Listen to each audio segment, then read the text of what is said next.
नमस्ते, मेरा नाम नंदन भट्ट है। मैं इकोकारी से आया हूँ। हम पूना इंडिया से हैं। इकोकारी अगर आप देखेंगे तो दो शब्दों से बनाया गया है, इको और कारी। तो इको हमने इको फ्रेंडली वर्ड से लिया है और कारी कारीगर से लिया है। तो हमारी कंपनी के यही दो मिशन है। एक तो हम पर्यावरण को बचाने की कोशिश कर रहे हैं, वो वाला प्लास्टिक जो मोस्टली रिसाइकल नहीं होता उससे यूज़ करके, जैसे बिस्किट पैकेट, मल्टीलेयर पैकेजिंग जिसको बोलते हैं। Biscuit packet, chips packets, like Lay's वाले पैकेट्स होते हैं आपके, कुरकुरे वाले पैकेट्स, गिफ्ट रैपर्स, उसको चरखा और हैंडलूम के द्वारा हम अपसाइकिल करते हैं। दूसरा वाला जो मिशन है, हम महिलाओं और यूथ उनको रोजगार के ऑप्शंस प्रोवाइड करते हैं। तो वो सारा काम एक्चुअली जो प्रेजेंटेशन है मैंने दो पार्ट्स में डिवाइड किया। एक हम क्यों कर रहे हैं, जिसको हम वाई बोलते हैं, why do we do it, and दूसरा वाला हम कैसे कर रहे हैं। तो पहला वाला जो वाई वाला पार्ट है वो स्टार्ट होगा डेटा से कि प्लास्टिक इस दुनिया में क्या प्रॉब्लम क्रिएट कर रहा है।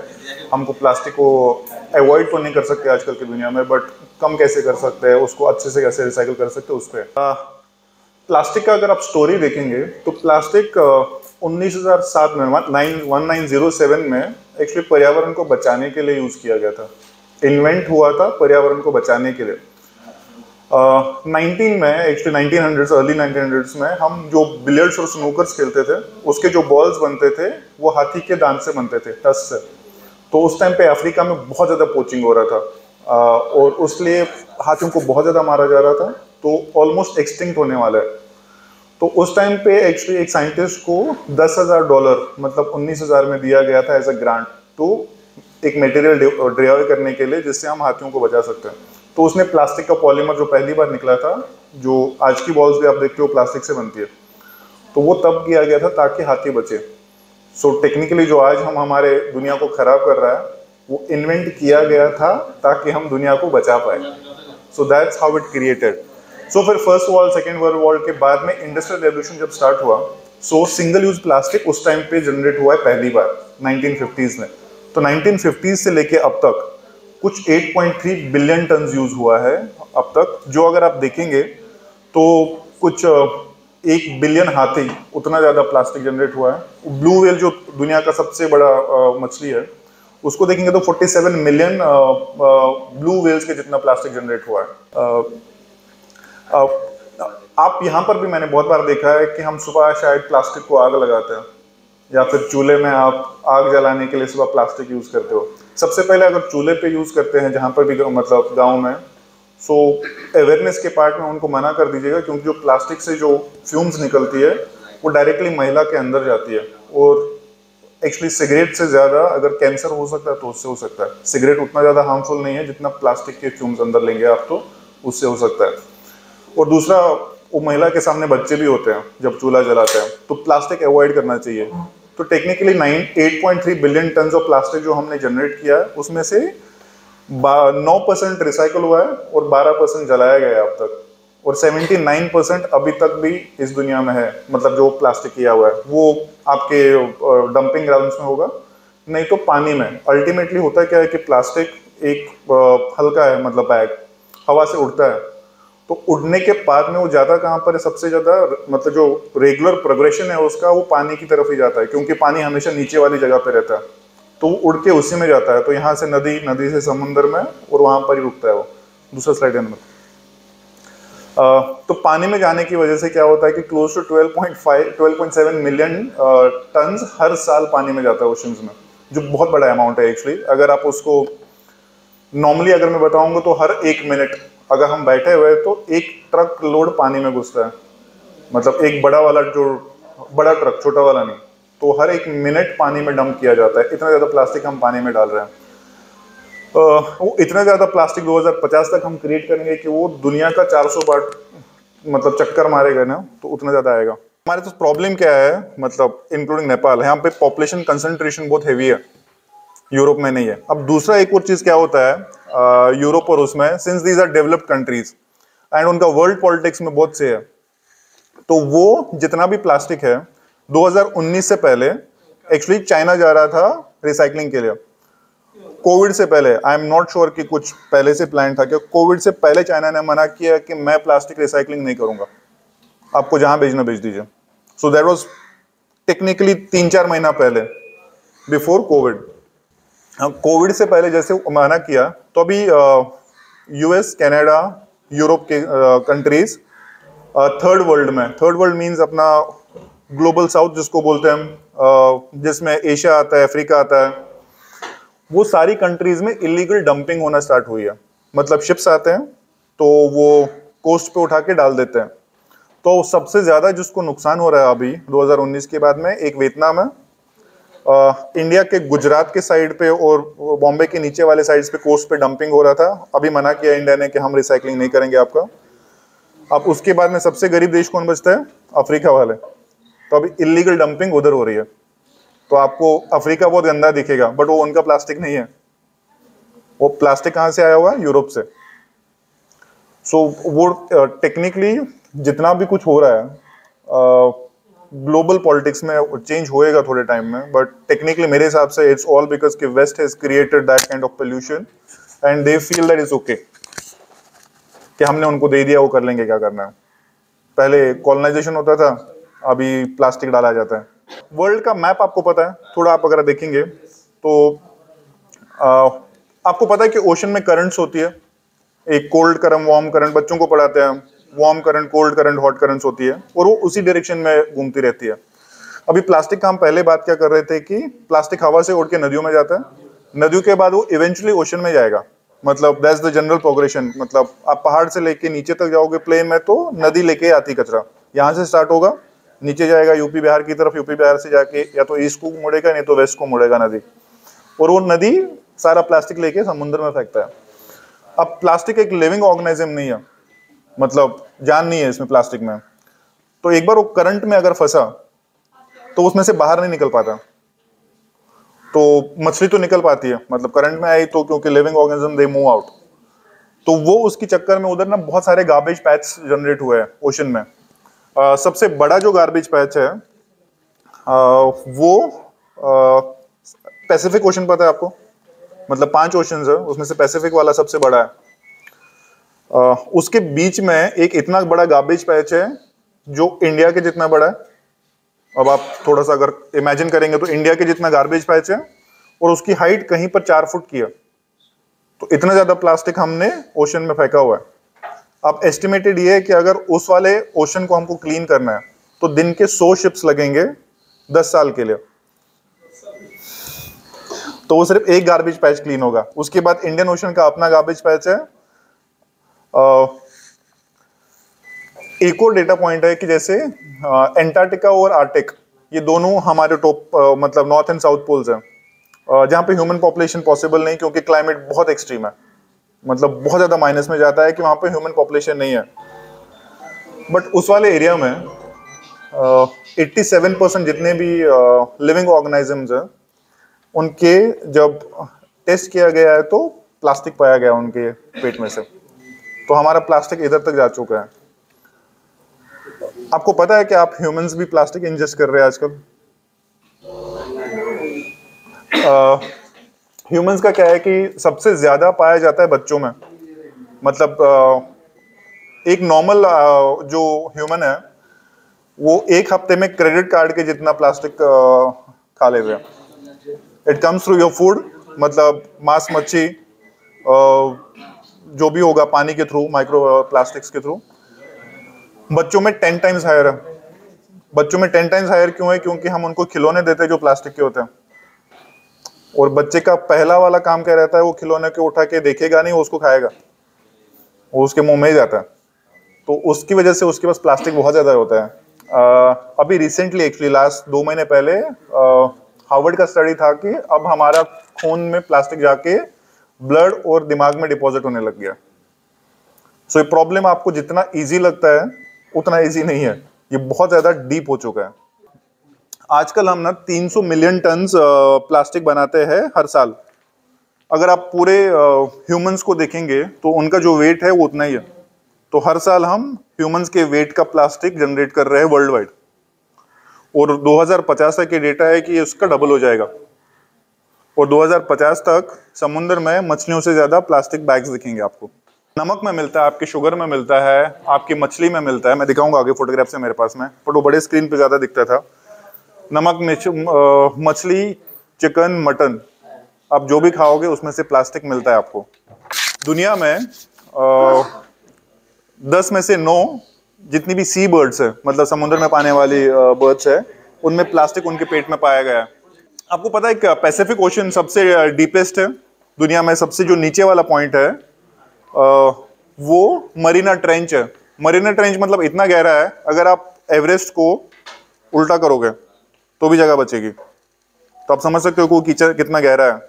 तो उसके नीचे एक्चुअली आदमी जा नहीं पाते। तो एक बार वो स्टीवन स्पीयर जिसने टाइटैनिक बनाई थी, उसका डायरेक्टर नीचे गए थे, उनको रिसर्च करना अच्छा लगता है, तो उन्होंने वहां के जो लिविंग ऑर्गेनिज्म है ना उनको लाया था कुछ को। उनका जब टेस्टिंग हुआ तो उनके पेट से भी प्लास्टिक मिला। ये वाला आपको दिख रहा है, ये मैंने बोल दिया है आपको मोस्टली। ये हमारा किधर का फोटो है, कोई बताएगा?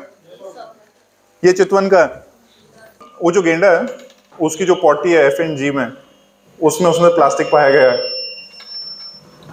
ये आपको इसलिए दिखाया मैंने ताकि आपको जल्दी कनेक्ट होगा। ये हमारे चितवन का फोटो है, ठीक है। तो वो उसके खाने के सामने दिख रहा है आपको प्लास्टिक बीम है, वो ABCD सारा प्लास्टिक है उसके सामने। जैसे वो C वाले में दिख रहा है वो प्लास्टिक के ऊपर बैठा हुआ। शायद 1 साल कब का पुराना न्यूज है वो, 2-3 महीने पुराना न्यूज है, जो उसके पेट में उसका प्लास्टिक फंस गया था। वो सबसे ज्यादा एक्चुअली प्रॉब्लम घड़ियाल को फिशिंग नेट से होती है। फिशिंग नेट में फंसते हैं वो लोग, क्योंकि उसके दांत लंबे होते हैं, उसमें फंस जाता है, फिर वो खा नहीं पाता, उसको बचाना पड़ता है। ये मैंने ना गूगल से बहुत ही कम गंदे फोटोग्राफ्स निकालने की कोशिश की है ताकि आप डर ना जाओ। अदरवाइज बहुत ज्यादा डरावने फोटोग्राफ्स दिखते हैं गूगल में अगर आपको करोगे तो।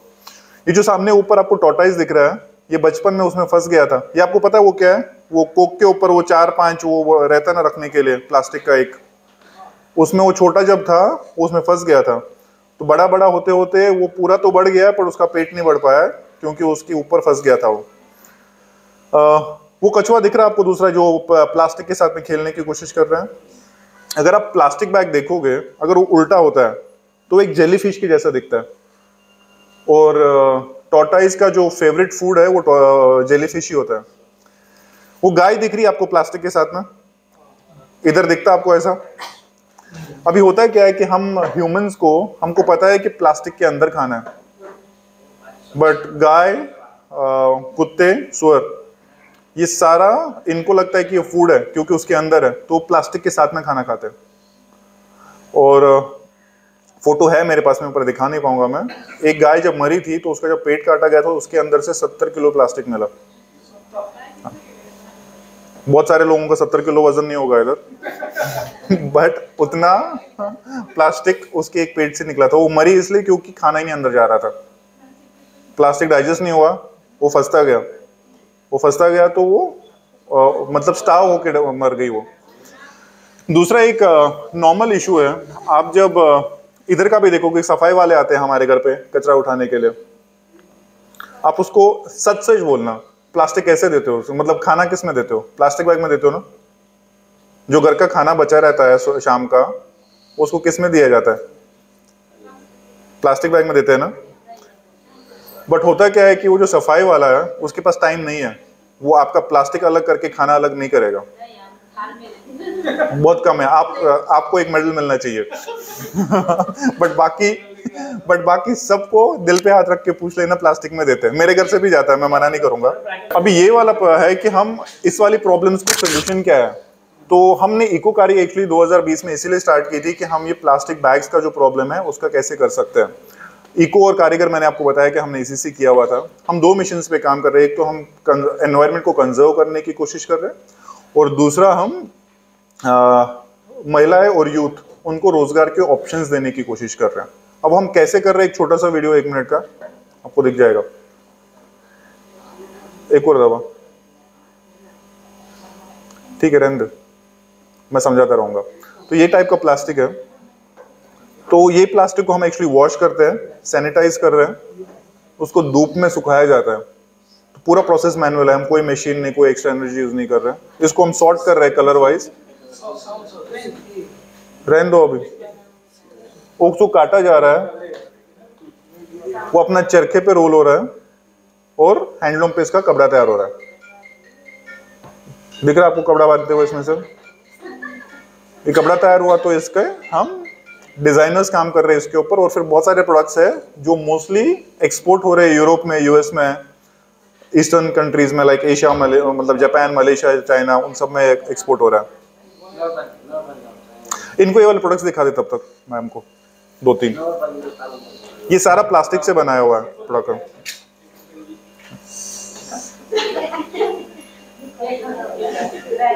ये इसका ग्राफिकल रिप्रेजेंटेशन है जो मैंने बोला, उसको वॉश किया, सैनिटाइज किया, ड्राई किया है, चरखा और हैंडलूम में इसको कपड़ा तैयार करके हम इसका प्रोडक्ट्स बनाते हैं।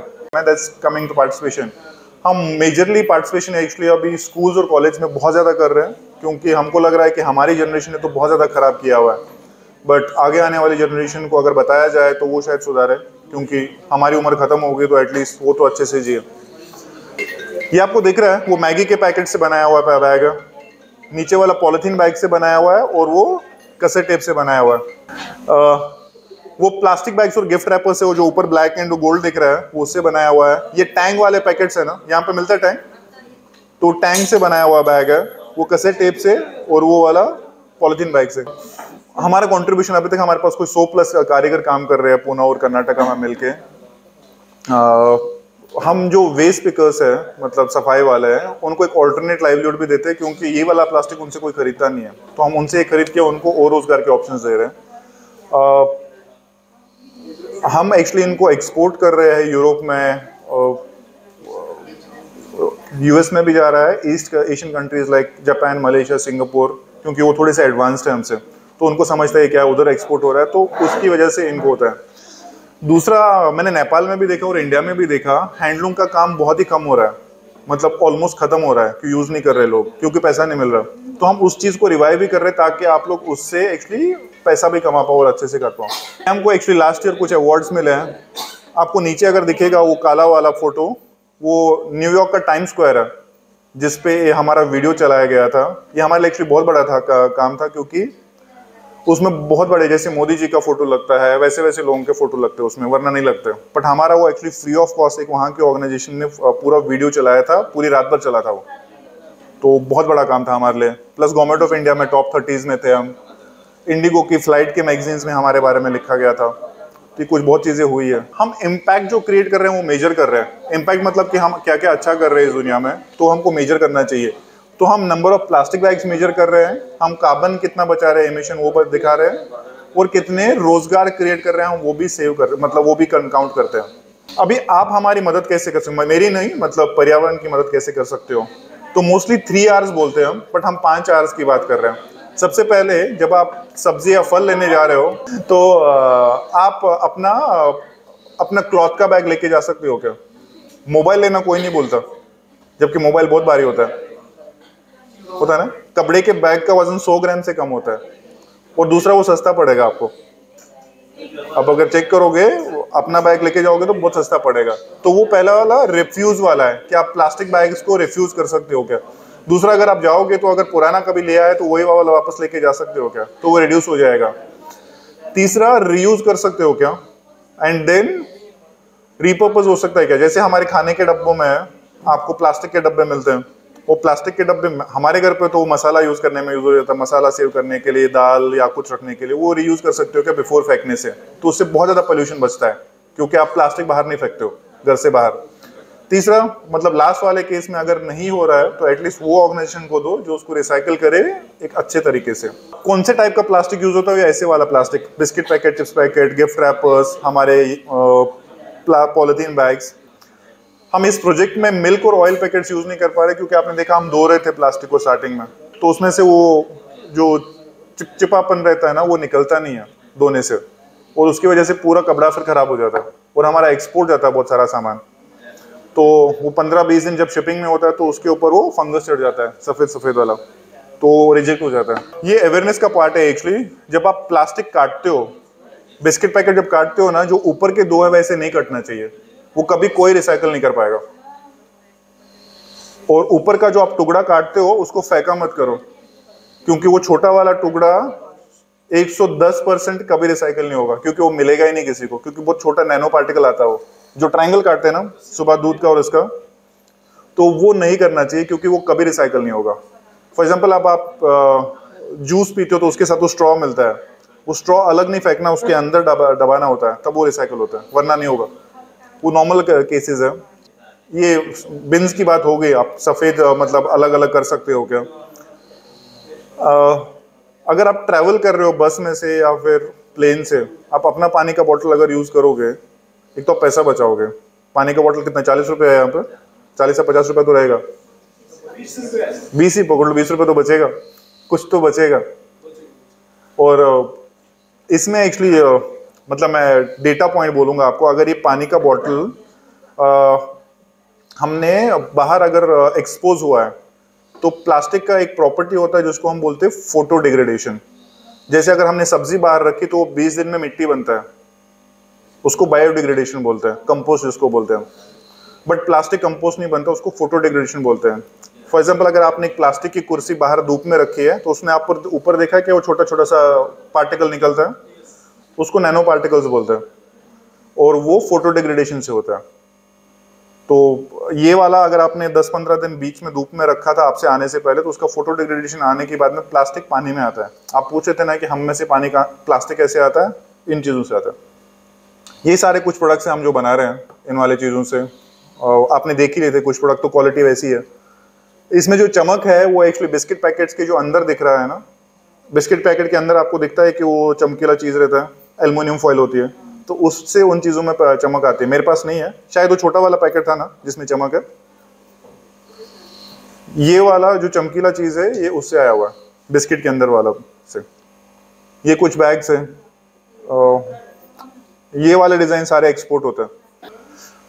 हम वेबसाइट पे है, इंस्टाग्राम में, इंस्टाग्राम में इकोकारी ढूंढो, हमको फॉलो करो, इकोकारी करके, ECOKAARI है। Thank you. कुछ सवाल है या ज़्यादा बोल दिया मैंने? तो ये सब कुछ करने वाला है।